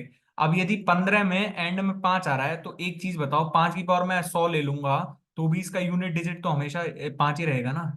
यूनिट डिजिट तो हमेशा 5 ही रहेगा ना। क्यों रहेगा 5? क्योंकि देखो, 5 की पावर 1 करेंगे तो भी 5 आता है, 5 की पावर 2 करेंगे तो 25 आता है, 5 की पावर 3 करेंगे तो 125 आता है, 5 की पावर 4 करेंगे तो 625 आता है, 5 की पावर 5 करेंगे तो 3375 आ गया। No no, 1 second. हाँ, 3175 आ गया। ठीक है। 3175 ही है क्या? हाँ। और 5 की पावर 6 करेंगे तो 15,625 के आसपास आ जाएगा। तो जब हम देखें तो इसका यूनिट डिजिट तो 5 ही है ना, यूनिट डिजिट तो 5 ही है ना। यानी कि जिस संख्या के एंड में 5 आएगा, तो उसका यूनिट डिजिट तो चाहे कितनी पावर लगा लेंगे तो भी हमेशा 5 ही रहेगा।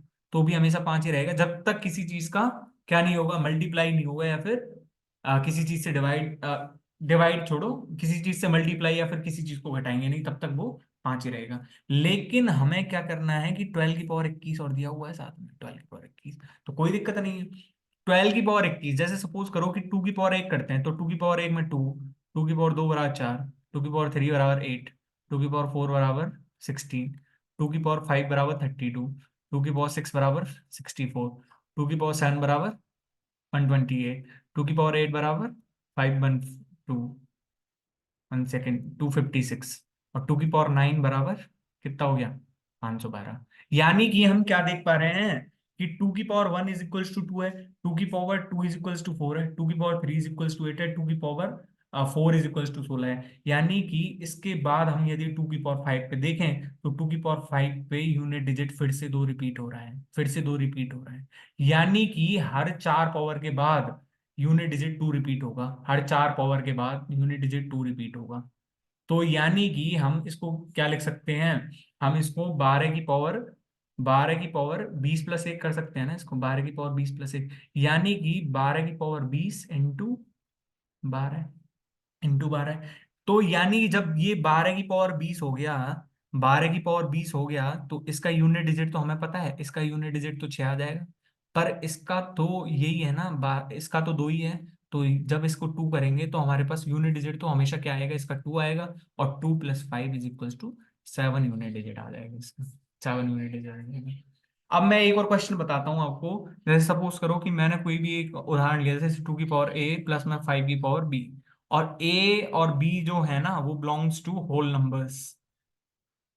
ठीक है, होल नंबर्स। जब ये होल नंबर पे बिलोंग कर रहे हैं, तो ऐसा कौन सा ऑप्शन रहेगा जो इनका यूनिट डिजिट कभी नहीं हो सकता। फर्स्ट ऑप्शन पे जैसे सपोज करो, मैंने फर्स्ट ऑप्शन माना 3 मान लिया, सेकंड ऑप्शन मैंने मान लिया 7 मान लिया, सी ऑप्शन मैंने क्या माना ना, 1 सेकेंड, सी ऑप्शन मैंने मान लिया 1, और डी ऑप्शन मैंने 5 मान लिया।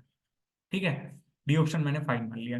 तो एक चीज बताओ मेरे को, ये 2 की पावर A प्लस 5 की पावर B, और ये हमसे क्या कह रहा है, होल नंबर। होल नंबर क्या होते हैं, जो जीरो से अनंत तक जाते हैं, जीरो से इन्फिनिटी तक जाते हैं। जब ये जीरो से इन्फिनिटी तक जाते हैं, तो 2 की पावर हम कुछ भी रखेंगे तो वो हमेशा क्या रहेगा, 1 रहे। जीरो रखेंगे 2 की पावर 0 तो 1 रहेगा, है ना। और 5 की पावर भी यदि हम 0 रखेंगे तो भी ये 1 रह सकता है।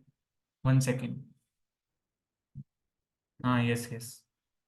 तो ये हमारे पास कभी ये क्वेश्चन आएगा, तो ये वाले क्वेश्चन का आंसर भी हम क्या लगाएंगे हम, ये क्वेश्चन ही गलत है, ये क्वेश्चन ही गलत है, sorry, sorry for this question. ठीक है, 1 second. A man travels 171 at 57 kilometre per hour, another distance of 84 kilometre at बैलिस, एंड इस ना his average speed. Average speed क्या होता है, average speed would be, average speed क्या होगी, distance upon total time, distance upon total time.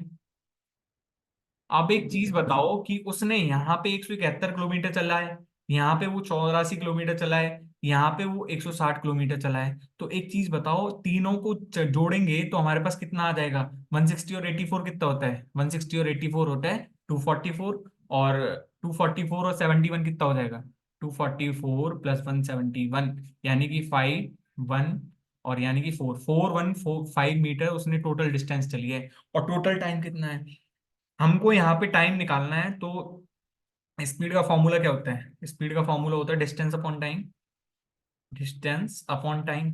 तो जब एक चीज बताओ, उसने डिस्टेंस कितनी चली है, 171 किलोमीटर चली है, और उसने 171 किलोमीटर की दूरी किससे चली, 57 से, तो उसको टाइम कितना लगेगा, पहले में टाइम कितना लगेगा उसको, 3 लगेगा इसमें। इसमें कितना टाइम लगेगा उसको, 2 लगेगा। इसमें कितना टाइम लगेगा, 160 के वो चलेगा तो इसको 4 टाइम लगेगा। यानी कि टोटल टाइम कितना हो गया हमारे पास, 4 और 2 6, और 3 9, यानी कि हमारे पास कितना आ गया, 415/9। और 415/9 को करेंगे तो 9 एकम 9, 9 चौके 36, और हमारे पास क्या बचा, 5 बचा, और 9 चीज 54, यानी कि हमारे पास आ गया 46 सही 1/9 किलोमीटर पर, 46 सही 1/9 किलोमीटर। ठीक है, हम आगे बढ़ते हैं। देखो ये भी सेम क्वेश्चन है, ये भी सेम क्वेश्चन है, तो ये खुद से ट्राई करो। Same question, try yourself. ठीक है, अब हम नेक्स्ट क्वेश्चन पे चलते हैं। नेक्स्ट क्वेश्चन में हम क्या देख रहे हैं कि x की वैल्यू दी हुई है हमको कितनी, 2 + √7/2 का रूट -√2 - √7/2। ठीक है, तो हमें क्या करना है, हमें 3 + x और 3 - x की वैल्यू निकालनी है। अब यहां से हमको कोई तरीका नहीं सूझ रहा। हम यदि x की वैल्यू रूट में रख देंगे तो भी भाई हमारे बहुत कॉम्प्लिकेटेड क्वेश्चन हो जाएगा ये तो। फिर कॉम्प्लिकेटेड क्वेश्चन हो जाएगा तो उसको सॉल्व करना अच्छी बात तो रहेगी नहीं। अच्छी बात तो रहेगी नहीं, क्योंकि टाइम भी जाएगा, और फिर यदि टाइम ज्यादा चला जाएगा तो फिर हमारा पेपर भी खराब होगा, और फिर यदि पेपर खराब होगा तो बहुत देर के बाद हम सोचेंगे कि इसको स्किप करते हैं, लेकिन तब तक पेपर बिगड़ चुका होगा। तब तक पेपर बिगड़ चुका होगा। तो ऐसा यदि कोई भी फॉर्मूला दिखता है तो पहले क्या करना है, हमें स्क्वायर निकालना है। दोनों तरफ स्क्वायर करो। दोनों तरफ जब हम स्क्वायर करेंगे तो यहाँ पे देखो, ये मैं एक बार लिख के बता देता हूँ तुमको। इसका रूट -√2 - √7/2। ठीक है, इसका हमें क्या करना है, एक सेकंड रुको। इसका हमें क्या करना है, स्क्वायर करना है। ठीक है, तो स्क्वायर किससे खुलेगा इसका, a - b का होल स्क्वायर कितना होता है, a² + b² -2ab, यानी कि a² 2 + √7/2 +b² 2 - √7/2 -2ab। कितना है, ए बी है हमारे पास √2 + √7/2। ठीक है, और 2 - √7। तो यानी कि हमारे पास यहाँ से x² की वैल्यू हमारे पास कितनी आ जाएगी, यहाँ से 4 - 2। अब इसको सॉल्व करेंगे तो a + b और a - b है ना, a + b और a - b। तो यानी कि जब ये हमारे पास a + b और a - b है, तो यहाँ से हमारे पास कितना आ जाएगा, 4 -7/4। यानी कि हमारे पास कितना आ जाएगा, 9/4। तो 9/4 का रूट कितना होता है हमारे पास, 3 होता है। तो यानी कि 3/2, यानी कि हमारे पास x² की वैल्यू हम देखे हैं तो हमारे पास 1 आ रही है। x² की वैल्यू हमारे पास 1 आ रही है, यानी कि यहाँ से x की दो दो पॉसिबल वैल्यूज हैं, +-1, +-1। हमें इसको सॉल्व करके यहाँ से तक लाना पड़ेगा, स्क्वायर स्क्वायर करके इसकी कोई सिंप्लीफाइड वैल्यू निकालेंगे, फिर हमको x की वैल्यू रखनी है यहाँ पे। तो यदि हम x की वैल्यू को जैसे +1 लेते हैं, तो 3 + 1/3 - 1, यानी कि 4/2 = 2। तो इसका आंसर क्या आ जाएगा हमारे पास, 2। ठीक है, 2 आ जाएगा हमारे पास। अब हम आगे बढ़ते हैं। आगे बढ़ के हम क्या देख रहे हैं कि 3 brands of pen A, B and C are available in packets of 5, 6, 12 respectively. If a shopkeeper wants to buy equal number of pens of each brand, what is the minimum number of packets of each brand he should buy? तो मतलब ये कहना क्या चाह रहा है कि 3 brands, अलग अलग ब्रांड्स के पेन हैं, पेन के पैकेट्स हैं जो अवेलेबल इन पैकेट्स ऑफ, उसके पास कितने कितने पैकेट के, एक पैकेट में पेन कितने कितने हैं, ए तो है, ए पैकेट में है 5 हैं, दूसरे में उसके पास 6 हैं, और तीसरे में उसके पास जो सी नंबर का है ना, तो उसमें सी नंबर के पेन 12 हैं। ठीक है, if a shopkeeper wants to buy equal number of pens of each brand, what is the minimum number of packets?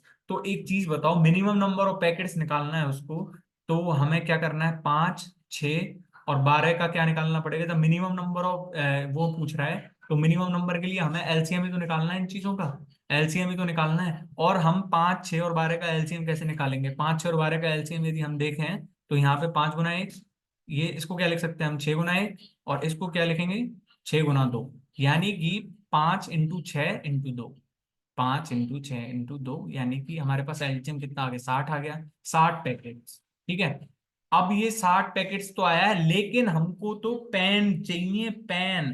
तो नंबर ऑफ पेन्स कैसे निकालेंगे, नंबर ऑफ पेन्स निकालने के लिए हमको एक पेन निकालने के लिए 60/5 करना पड़ेगा, यानी कि ए का 12 आ जाएगा, बी का हमारे पास कितना आ जाएगा, 60/6, यानी कि 10 आ जाएगा, और सी की वैल्यू हमारे पास कितनी आ जाएगी, 60/12 = 5 आ जाएगा। 5 आ जाएगा, तो हमारे पास ये ऑप्शन सही होगा। ठीक है,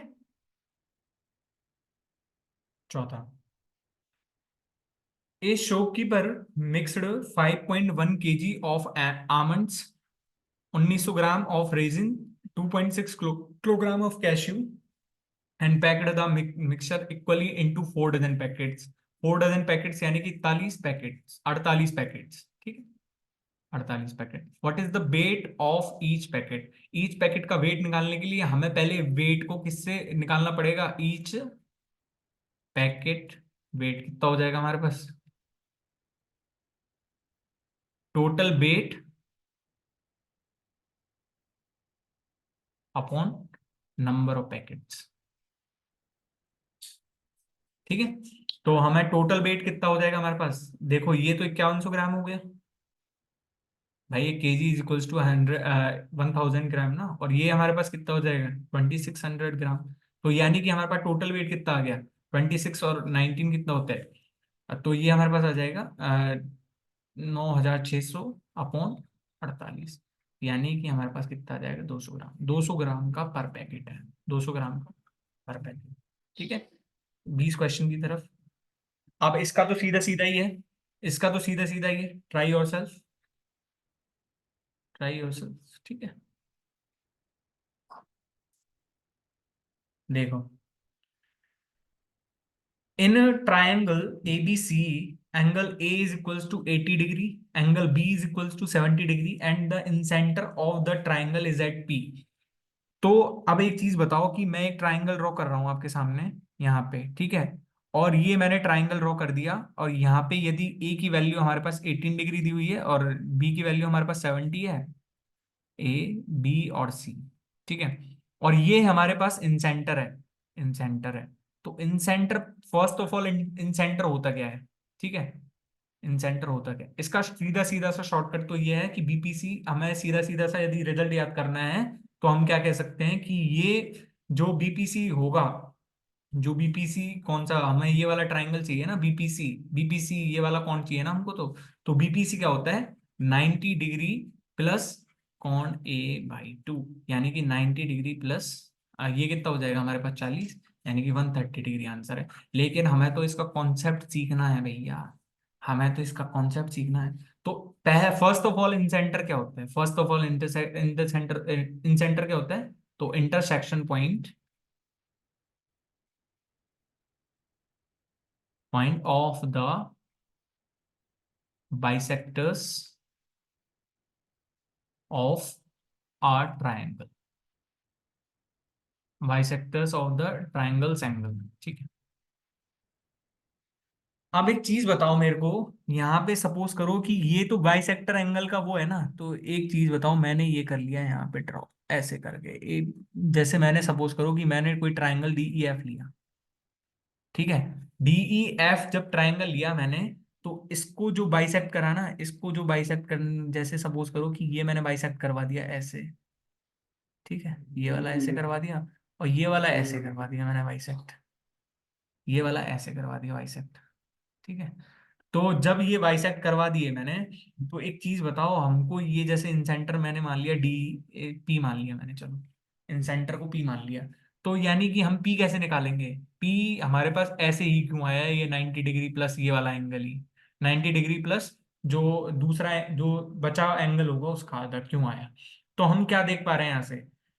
हम देख पा रहे हैं कि भाई ये हमारे पास क्या है? EY2 है, और ये हमारे पास क्या है? EY2 है ये भी। ये हमारे पास क्या है? F/2, और ये क्या है हमारे पास? F/2। यानी कि हम क्या देख पा रहे हैं कि एंगल के जब EY2 प्लस F/2 प्लस कॉन EPF is equals to 180 degree, ठीक है। यानी कि हाँ, ये 180 डिग्री है। पर हमारे पास तो क्या है? हमारे पास तो टोटल की भी वैल्यू दी हुई है ना, हमारे पास तो टोटल की भी वैल्यू है। 1 second, where is my marker?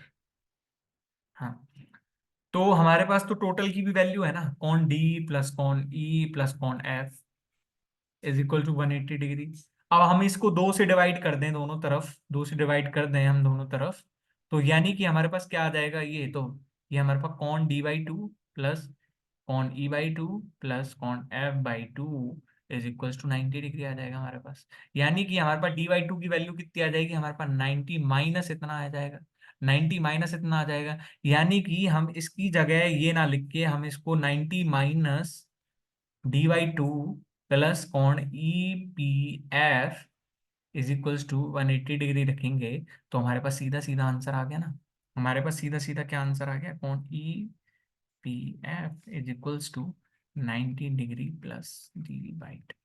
यानी कि जो इन सेंटर पे बना हुआ कौन होगा, वो बचे हुए चेक कौन का आधा प्लस 90 डिग्री होगा। और यदि यही हमारे पास क्या होता, सरकम सेंटर होता, तो सरकम सेंटर वाला कहाँ बनता है, सरकम सेंटर वाला ऐसे बनता है जैसे आगे बढ़ाते इसको, और ये फिर आगे बढ़ा के तो हमारे पास वो कितना हो जाता, 90 degree minus A by two हो जाता, वो 90 degree minus A by two हो जाता। ठीक है। अब एक चीज और होती है इन सेंटर में, क्या होता है कि जैसे सपोज करो कि इन सेंटर मैंने बना दिया यहाँ पे ऐसे, और ये मैंने एक्यूट एंगल लिया, एक एक्यूट एंगल। तो ये जब एक्यूट एंगल ले लिया मैंने, तो एक चीज बताओ, इसका बाइसेक्टर रहेगा जो ऐसे रहेगा, इसका बाइसेक्टर रहेगा जो ऐसे रहेगा, इसका बाइसेक्टर रहेगा जो ऐसे रहेगा।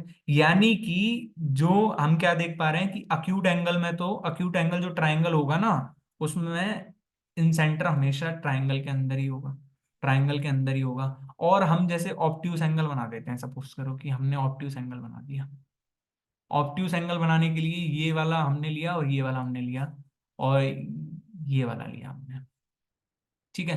तो इसका बाइसेक्टर तो ये रहा, इसका बाइसेक्टर तो ये रहा, है ना। और इसका बाइसेक्टर हम कैसे खींच, इसका बाइसेक्टर हम बनाओ इसका बाइसेक्टर। तो इसका जब हम बाइसेक्टर खींचेंगे तो ये हमारे पास कुछ ऐसे नहीं जाएगा। ठीक है। और जब हम देखेंगे तो ऑब्ट्यूस एंगल ट्राइंगल क्या होता है, ऑब्ट्यूस एंगल ट्राइंगल का जो इन सेंटर होता है वो हमेशा आउटसाइड ऑफ ट्राइंगल। ठीक है। और जो सर जो ये वो रहेगा क्या अपना राइट एंगल ट्राइंगल, तो उसमें भी अंदर ही रहेगा, उसमें भी अंदर ही रहेगा, ये क्या हो जाएगा इसका इन सेंटर। ठीक है। तो ये इन सेंटर के ऊपर पूरी कहानी हो गई तुम्हारी। अभी इससे ज्यादा कोई क्वेश्चन पूछेंगे तो हम वहां पे देखेंगे कॉन्सेप्ट क्या है। ठीक है। हाँ। अब इसमें क्या कह रहा है कि in a partnership firm P's investment is equals to Q total investment of Q P, ये total investment of Q plus R. अब सपोज करो इसमें क्या, और आगे क्या कह रहा है, and Q's contribution is equal to 1/6 of total capital. यानी कि यदि टोटल कैपिटल हमने मान ली, क्या, हमने टोटल कैपिटल को 6 मान लिया ना, तो क्यूज का कितना होगा उसमें, क्यू का कितना होगा, क्यू का 1 होगा उसमें। मैंने पार्टनरशिप की जो कॉन्सेप्ट है वो पिछली 2 क्लासेस में मैं तुमको बता चुका हूँ, वो तो मैं आगे नहीं बढ़ना चाहूंगा इसमें। तो सिर्फ एक ही कॉन्सेप्ट है कि प्रॉफिट प्रॉफिट जो होता है वो इन्वेस्टमेंट और जो टाइम होता है उसके डायरेक्टली प्रोपोर्शनल होता है, इन्वेस्टमेंट और डायरेक्टली प्रोपोर्शनल टू टाइम। ठीक है। जितना ज्यादा इन्वेस्टमेंट होगा उतना ज्यादा प्रॉफिट होगा, और जितना ज्यादा टाइम के लिए इन्वेस्ट करोगे उतना ज्यादा ही प्रॉफिट बनेगा तुम्हारा। ठीक है। तो इसमें तो यही कॉन्सेप्ट है, पर इसमें पूरा रेशियो का ही खेलना है, पूरा रेशियो का ही खेलना है। तो मेरा सजेशन तो यही है कि अरिथमेटिक मैथ्स करो तो पहले परसेंटेज और रेशियो को ऑन योर टिप्स कर लो। ठीक है। तो यानी कि पी का इन्वेस्टमेंट और क्यू प्लस आर। ठीक है। जैसे सपोज करो क्यू प्लस आर का मैंने इन्वेस्टमेंट मान लिया एक्स प्लस बाय, तो यानी कि पी का इन्वेस्टमेंट भी कितना एक्स प्लस बाई है, पी का इन्वेस्टमेंट भी एक्स प्लस बाई है। यानी कि हमारे पास कह क्या रहा है ये, कि क्यू का इन्वेस्टमेंट यदि 1 है, और यदि x plus y plus x plus y is equals to कितना है हमारे पास 6 है, यानी कि 2x plus y is equals to 6, यानी कि x plus y is equals to 3। भाई ये तो टोटल इन्वेस्टमेंट है ना P plus Q plus R का, P plus Q plus R का टोटल कैपिटल कितना है, टोटल कैपिटल तो 6 ही है।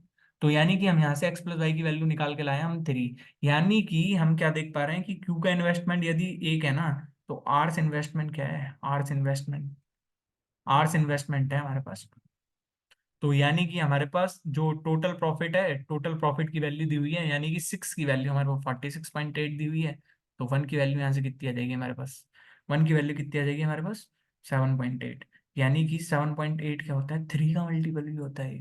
तो 3 का मल्टीपल भी हम चेक कर सकते हैं देखो, पर 3 का मल्टीपल ये भी है, 3 का मल्टीपल ये भी है, और 3 का मल्टीपल ये भी, ये नहीं है, तो ये वाला और ये वाला ऑप्शन कट गया। ठीक है। अब 7.8 यानी कि वो 13 का भी मल्टीपल होना चाहिए, 13 का भी मल्टीपल ये भी है और ये भी है। अब 6 का भी मल्टीपल दोनों है, तो यानी कि हमको 7.8 को मल्टीप्लाई ही करके देखना है, 7.8 को किससे मल्टीप्लाई करेंगे, 2 से। तो आर का इन्वेस्टमेंट हमारे पास क्या आ जाएगा, पीछे आ गया होगा समझ। ठीक है। Two ships are running in the sea on either side यानी कि अपोजिट साइड। जैसे सपोज करो कि ये लाइट हाउस है, ये क्या है हमारे पास लाइट हाउस है, ठीक है। और लाइट हाउस से एक बोट तो इधर आ रही है, ठीक है, और एक बोट इधर आ रही है उसकी, एक बोट इधर आ रही है और एक बोट इधर आ रही है। The angle of elevation of the top of the light house. Angle of elevation क्या होता है? एलिवेशन हम नीचे से ऊपर की तरफ कोई देख रहे हैं, ऑब्जर्व कर रहे हैं नीचे से ऊपर की तरफ कोई चीज को, तो यहाँ पे ये एंगल ऑफ एलिवेशन कितना है, इससे 30 डिग्री है, और यहाँ पे ये हमारे पास है 45 डिग्री, 45 डिग्री, ठीक है। अब वैसे तो यदि कोई फ्रेशर होगा तो वो करेगा कि मान लो सपोज करो कि ये हमारे पास एक्स है, तो हम फिर उसको टेन थीटा लगाएंगे, टेन थीटा से फिर इसकी value x by root three मानेंगे, फिर इसकी वैल्यू एक्स आ जाएगी हमारे पास। तो ये वाला काम हमें नहीं करना है, ये वाला काम हमें नहीं करना है, हमें सीधे सीधे से वो है जो इसमें जैसे जो हाइट एंड डिस्टेंस में हमें काम आते हैं, कि यदि 30 के सामने की भुजा यदि हम 1 मान लें, तो हमारे पास 60 की भुजा क्या होगी, 1/√3, और ये हमारे पास क्या हो जाएगी, 2 हो जाएगी। सिमिलरली यदि 45 45 का है, तो ये यदि 45 है तो 45 के सामने यदि 1 है तो दूसरा 45 भी 1 होगा, और यहाँ पे कितना हो जाएगा हमारे पास, √2 हो जाएगा।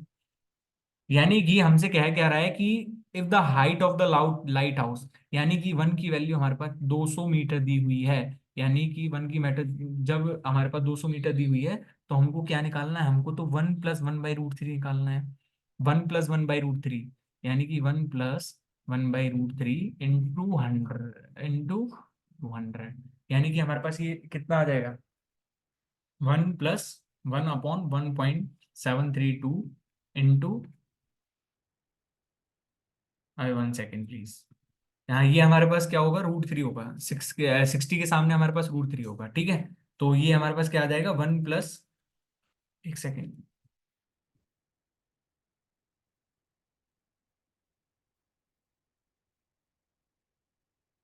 हम्म,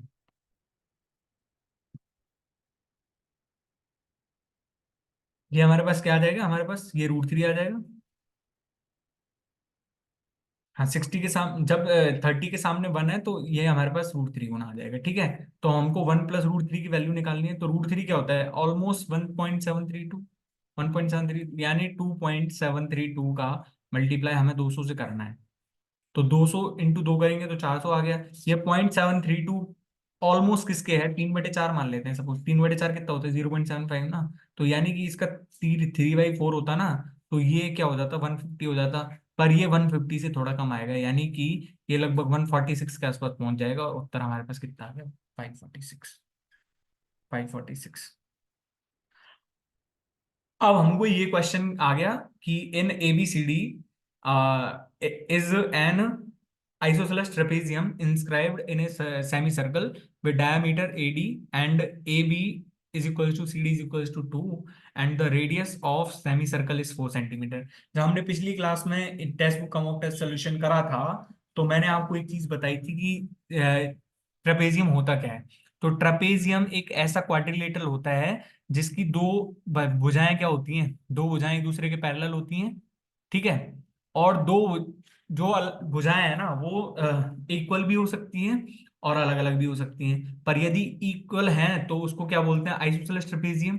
आइसोसेलेस ट्रेपेजियम, बाकी की दो भुजाएं यदि इक्वल हैं, तो यहाँ पे आइसोसेलेस ट्रेपेजियम ही दिया हुआ है हमको। आइसोसेलेस ट्रेपेजियम यहाँ पे ये 2 सेंटीमीटर और 2 सेंटीमीटर, यदि हम इसके हिसाब से चलें तो हमारे पास ये 2 सेंटीमीटर है और ये भी हमारे पास 2 सेंटीमीटर है ना। पर ये एक चीज बताई थी कि हम दोनों साइड के मिड पॉइंट्स को यदि मिलाएंगे तो ये मिड पॉइंट्स हमारे पास क्या, जैसे सपोज करो ये एन है, ये एम है, तो ये m + n/2 होगा ये तो, ठीक है। पर हमारे पास यहाँ पे अलग क्वेश्चन गिवन है, तो हम क्वेश्चन पे आते हैं सीधा। तो ये यदि मान लो 2 है, ये मान लो 2 है, एक चीज बताओ, जैसे मैं सपोज करूँ कि यहाँ से इसको परपेंडिकुलर डाल लेता हूँ, परपेंडिकुलर डाल लेता हूँ, और यहाँ पे भी मैंने परपेंडिकुलर डाल लिया, ये परपेंडिकुलर डाल लिया, ठीक है। तो एक चीज बताओ, जब मैंने ये परपेंडिकुलर डाल लिया आपस में, तो यहां से यहां तक की दूरी हमारे पास क्या थी, यहां से यहां तक, तो ये तो रेडियस है ना सेमी सर्कल की, ये 4 सेंटीमीटर है, और ये भी हमारे पास 4 सेंटीमीटर है। पर यहां से यदि जैसे मान लो यहां से ए घटा लिया मैंने, और यहां से भी ए, जैसे मान लो इसकी जो लेंथ है ना वो ए और ए मान ली, ये ए और ए ही कैसे आई दोनों तरफ, क्योंकि जब हम एक ट्रेपेजियम को देखेंगे तो यहां से जब ये इसको इंस्क्राइब करेंगे तो ये एरिया और ये एरिया लगभग सिमिलर, सही है, लगभग सिमिलर है, मतलब लगभग क्या, ये सिमिलर ही है। तो जब ये सिमिलर है तो यानी कि ए ये है तो ए ही ये है, और ये वाली जो लेंथ है वो इसके यहां से यहां तक इक्वल हो गई। यानी कि जब ये पूरी लेंथ हमने पूरा लेंथ है जो डायमीटर ऑफ सर्कल है, तो ये हमारे पास 8 - 2 बच गया। जब ये 8 - 2 है तो ये भी 8 - 2 आ जाएगा, ये भी 8 - 2 आ जाएगा। अब यहाँ पे जब ये 8 - 2 ये दोनों आ गए, तो एक चीज बताओ, हम यहाँ पे ये तो आ जाएगा हमारे पास, हम यहाँ से इसकी वैल्यू नहीं निकाल सकते, इसकी वैल्यू क्या आ जाएगी, 4 - A², 4 - A²। अब हम यहाँ पे अंडर रूट में 4 - A², 8 - 2 है, अब यहाँ पे तो फंस गया, यहाँ पे तो फंस गया, हम कैसे करेंगे इसको। यहां से यहां तक ये कितना था, 4 था, पर हमने ए घटा दिया, तो यानी कि ये हमारे पास बचा कुचा कितना है, हमारे पास 4 - A है, 4 - A है। अब हम यहां से यहां पे इसको मिला दें तो ये सर्कल का रेडियस हो जाएगा, ये सर्कल का रेडियस हो जाएगा, यानी कि हमारे पास बन क्या गया, हमारे पास ये बन गया ऑलमोस्ट, हमारे पास ये बन गया, ये 4 - A बन गया, ये हमारे पास √4 - A² बन गया, और ये हमारे पास 2 बन गया। तो यानी कि हम इसमें डायरेक्ट फॉर्मूला लगा देंगे, 4 - A² plus 16 - 8A+A² is equals to 4। यानी कि A² से A² कट गया, 4 से 4 कट गया, यानी कि -8A, 1 सेकेंड, ये 16 है, हाँ क्योंकि रेडियस तो 4 थी ना, तो यानी कि ये 16 से 16 कट गया दोनों तरफ से, तो यानी कि -8A इज इक्वल्स टू -4, यानी कि A इज इक्वल्स टू 1/2। और जब A 1/2 आ गई हमारे पास, तो एक चीज बताओ, हमारे पास लेंथ क्या थी, A × 2 × 1/2, यानी कि 7 सेंटीमीटर, 7 सेंटीमीटर आंसर आ गया। ठीक है। अब हमारे पास दिया हुआ क्या है कि यहाँ पे तो हमें सीधा सीधा सा वैल्यू ही निकालनी है, हम सीधी सीधी सी वैल्यू कैसे निकालेंगे, जैसे 5⁻³ - 1 इन 2 में ये कितना है, ये 125 है, यानी कि ये 5⁻³ है, इज इक्वल्स टू 25 को हम दोनों तरफ को बेस बेस इक्वल करना पड़ेगा, तभी तो हम पावर्स की कंपैरिजन कर सकते हैं। तो 5⁻² × 2A - 1, यानी कि ये हमारे पास कितना हो जाएगा, 5⁻3A+2 is equals to 5 4A - 2। जब ऐसी पावर की पावर लगी हुई हो तो पावर्स का मल्टीप्लाई होता है, यानी कि 3A+2 is equals to 4A - 2, यानी कि ए की वैल्यू हमारे पास कितनी आ जाएगी, 4 आ जाएगी, ए की वैल्यू हमारे पास 4 आ जाएगी answer.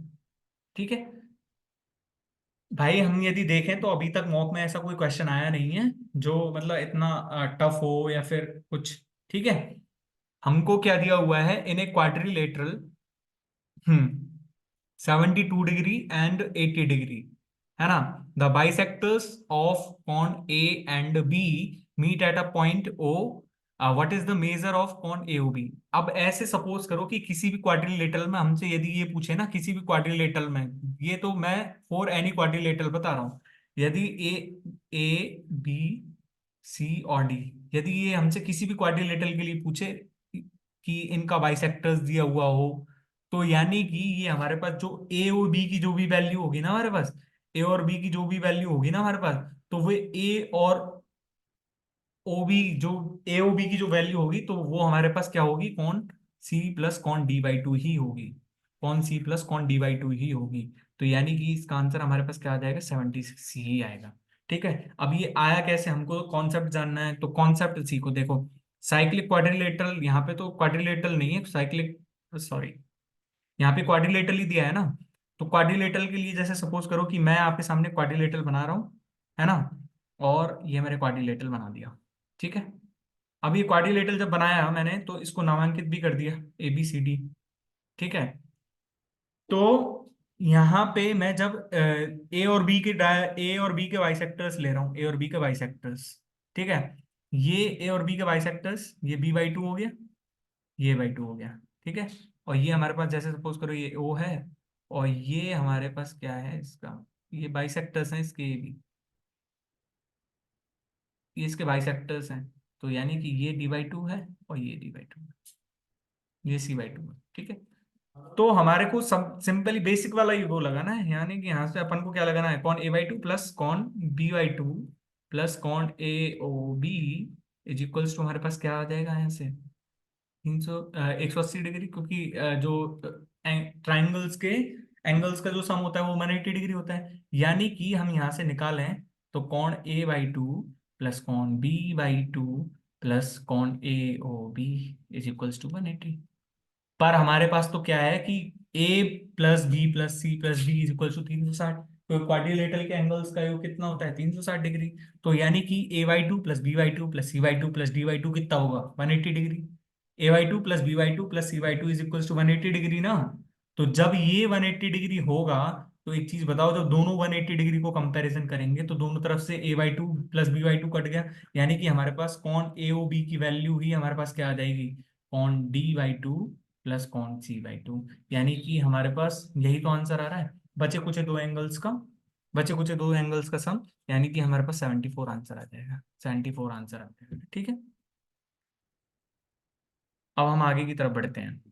The what is the area of a rhombus whose perimeter is 60 centimeter and one diagonal is 24 centimeter? तो रोहम्बस होता क्या है, फर्स्ट ऑफ ऑल रोहम्बस क्या होता है?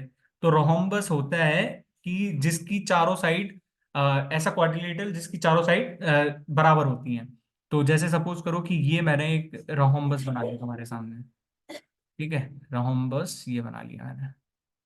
ठीक है, ये इसका डायगोनल है D1 और ये इसका डायगोनल है D2, D1 और D2। ठीक है, अब एक जैसे ABCD ये एक स्क्वायर की तरह ही होता है। ठीक है, क्योंकि इसके जो डायगोनल्स होते हैं, डायगोनल्स वो बाइसेक्ट करते हैं एट 90 डिग्री। ठीक है, और जो इसकी चारों जो साइड्स हैं वो इक्वल होती हैं, चारों साइड्स इक्वल होती हैं, है ना। अब एक चीज बताओ कि यहाँ पे हमको दिया हुआ क्या है, हमको तो यहाँ पे पेरीमीटर दिया हुआ है। पेरीमीटर, तो पेरीमीटर क्या हो जाएगा 4A। जब ए हमने साइड मान लिए तो 4A इज इक्वल टू 60। यानी कि A is equal to 15 centimetre. 15 centimetre. ठीक है, A is equals to 15 centimetre आ गया ना। अब जब A is equals to 15 centimetre आ गया तो एक चीज बताओ, ये डायगोनल, एक डायगोनल तो दे रखा है, ये D1/2 हो जाएगा, ये D2/2, D1/2 और D1/2। अब हमें एक डायगोनल दिया हुआ है, साइड दी हुई है, तो हम यहाँ पे कोई किसी भी उसमें जो अप्लाई कर सकते हैं ना, वो पाइथागोरस प्रमेय। तो जब पाइथागोरस प्रमेय इसमें अप्लाई करेंगे तो D1 स्क्वायर अपॉन में 4 प्लस D2 स्क्वायर अपॉन में 4 इज इक्वल्स टू हमारे पास क्या आ जाएगा A² आ जाएगा। यानी कि हमारे पास सिंपली ए की वैल्यू यदि हमको निकालनी पड़े तो ए की वैल्यू हमारे पास कितनी होगी D1/2 का होल स्क्वायर प्लस D2/2 का होल स्क्वायर। यहाँ पे जब हमको एक साइड और वो दी हुई है तो हम यहाँ से जो दूसरा डायगोनल है उसकी वैल्यू निकालेंगे। तो दूसरा डायगोनल की वैल्यू कितनी आ जाएगी हमारे पास, ए की वैल्यू हमारे पास कितनी थी 15, यानी कि 15 का स्क्वायर 225। 225 इज इक्वल्स टू इस इसका कितना हो जाएगा 144 प्लस ये हो जाएगा D2/2 का होल स्क्वायर। यानी कि जो हमारे पास D2 की वैल्यू है वो कितनी आ जाएगी हमारे पास, D2 की वैल्यू हमारे पास कितनी आ जाएगी 5 12 13 का वो बना लो ना, 5 12 13 का बन जाएगा ना। 1 सेकेंड, 5 12 13 का बन गया ना। ठीक है, तो ये हमारे पास जब 13 आ गया तो एक चीज बताओ, इसका जो एरिया होता है वो कितना होता है D1 × D2/2। यानी कि ये हमारे पास कोई 13 का मल्टीपल आना चाहिए, कोई तो 13 का मल्टीपल होगा। ठीक है, हमारे पास किसका आना चाहिए, ये हमारे पास देखो 5 12 13 ही तो आ रहा है। ये हमारे पास कितना आ रहा है 5 12 13 ही तो आ रहा है। ठीक है, तो यहां से हम D1/D2 निकाल के तो हमारे पास इसकी वैल्यू आ जाएगी। तो इसको खुद से एक बार ट्राई और कर लेना। ठीक है, तो thanks for watching this video. हम एक बार इसका निष्कर्ष यदि देखें तो हमने इस मॉक टेस्ट में क्या क्या देखा है, हमने इस मॉक टेस्ट में क्या क्या देखा है, हमने इस मॉक टेस्ट में देखा है क्या कि हमसे सारे टाइप के क्वेश्चंस पूछे गए हैं। पर हम यदि इसका यदि अच्छे से देखें इस चीज को, तो एक चीज बताओ हमने क्या क्या देखा है इसमें कि भाई रेशियो एंड प्रोपोर्शन की तो बहुत ज्यादा वो है, रेशियो एंड प्रोपोर्शन की तो बहुत ज्यादा नीड है, क्योंकि वही तो रेशियो इन प्रोपोर्शन किस में आ रहा है, पार्टनरशिप में काम आ रहा है। पार्टनरशिप में काम आ रहा है वही तो। और वही हमारा किस में काम आ रहा है, वही सब चीजें मिक्सचर में भी काम आएंगी। मिक्सचर वाले क्वेश्चंस तो इसमें नहीं थे, लेकिन हमने लास्ट 2 मॉक्स में मिक्सचर के क्वेश्चंस देखे थे। डीआई में हमेशा यही काम आएगा, डीआई में हमेशा यही काम आएगा, रेशियो एंड प्रोपोर्शन। तो रेशियो एंड प्रोपोर्शन चाहे वैसे इंपॉर्टेंट टॉपिक नहीं है, लेकिन हम देखें तो जो अरिथमेटिक के सारे टॉपिक्स हैं उसमें सबसे ज्यादा इंपॉर्टेंट यही वाला है। ठीक है। एलजेब्रा में हमें क्या ध्यान देना है कि एलजेब्रा में हमसे कई बार पूछता है कि जैसे हमसे सिंपली वैल्यू पूछता है एलजेब्रा में, तो कि x प्लस 1/x की वैल्यू दे देगा, तो हमसे कुछ भी वैल्यू और पूछ लेगा। जैसे मैंने एक क्वेश्चन देखा था कि हमको x-1/x की वैल्यू दी हुई थी, और हमसे x की पावर 6 -1/x की पावर 6 पूछ रहा था। तो 1/x की पावर 6 -1/x की पावर 6 क्या होगा, x³ -1/x³ और x³ प्लस में 1/x³। यानी कि हमारे पास जब x -1/x की वैल्यू है, तो यहां से हम पहले इनकी वैल्यूज कैलकुलेट करेंगे। इनकी वैल्यूज कैलकुलेट करने के लिए हमें सबसे पहले क्या करना पड़ेगा, हमें यहाँ से x -1/x से हमें क्या जाना पड़ेगा, x प्लस 1/x, और x प्लस 1/x से किसकी वैल्यू निकालनी पड़ेगी हमको, x प्लस 1/x क्योंकि फिर दोनों को मल्टीप्लाई करेंगे तो हमारे पास x की पावर 6 -1/x की पावर 6 आएगा। एक तो इससे रिलेटेड क्वेश्चन आते हैं एलजेब्रा में। एक हमारे क्वेश्चन पूछे जाते हैं कि जैसे सपोज a+b+c की वैल्यू हमें 0 दी हुई है, तो हमारे पास a³ plus b³ plus c³ is equal to 3abc होता है। एक हमने कल एक स्टैंडर्ड फॉर्मूला पढ़ा था कि यदि तीन हमारे पास एंगल्स दिए हुए हैं और उन एंगल्स का योग यदि हमारे पास 180 है, तो जो tan होता है वो उन्हीं एंगल्स के वो होते हैं। 1 सेकेंड, हाँ 1 सेकेंड। हाँ, तो हमारे पास यदि जो थीटा की वैल्यू हमारे पास यदि पूरी, अरे यार क्या हो रहा है? यदि हमारे पास a+b+c 180 डिग्री है, तो हमारे पास जो tan a+b+c कितना होगा, simply tan a+b+c is equals to tan a plus tan b plus tan c। तो हमारे पास tan a plus tan b plus tan c कितना आ जाएगा, हमारे पास तीनों का मल्टीपल आ जाएगा, tan b tan c। तो हमें ट्रिगोनोमेट्री में तो सिर्फ यही इंपॉर्टेंट है।